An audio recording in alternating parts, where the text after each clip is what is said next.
I made over $20,000 renting out something most people already use and almost nobody think of as a business. Not YouTube, not anything online. And in this video, I'm going to show you exactly how it started, how I got my first customers, how the money worked, and the biggest mistakes I made.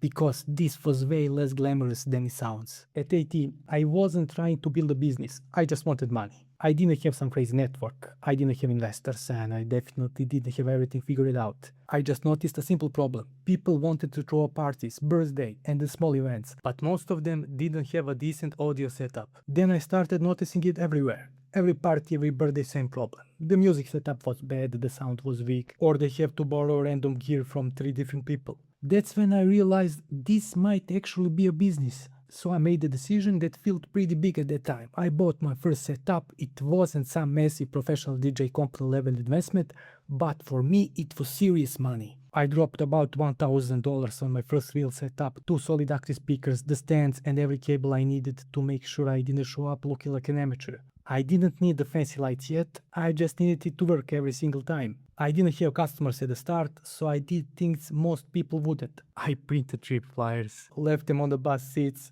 unbelievable, just hoping someone would actually call. And honestly, I remember thinking, if this doesn't work, I just spent a lot of money on equipment that's going to sit in a room doing nothing. Every good idea feels obvious after it works. Before it works, it just feels risky. The first booking wasn't some huge event, it was small, but it mattered because it proved the idea was real. I got my first customer for a party, I delivered the gear, set everything up, and I remember being way more nervous than I expected. I wasn't thinking about profit at the moment, I was thinking please don't let anything break. But once the first rental was done, the math started to make sense. If I could charge around 100 to 150 for a smaller rental, and a bit more for longer events, I didn't need hundreds of customers. I just needed enough bookings to pay off the equipment. And after that, every single rental became more and more profitable.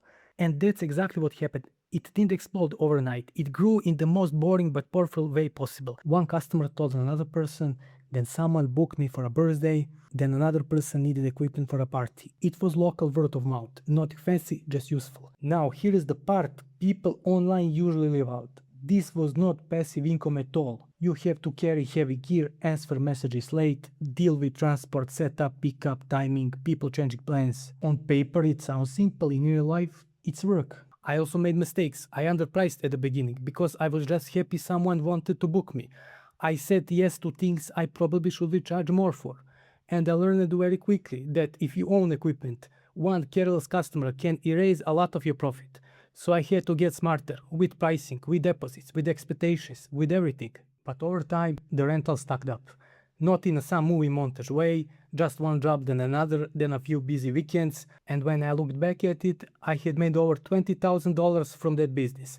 Not because it was trendy, not because it was automated, because it solved a real problem and people are willing to pay for it. But then the second year hit and everything slowed down. At first, I didn't get it. The same equipment, same service, same effort, but fewer calls. And then I realized what was happening.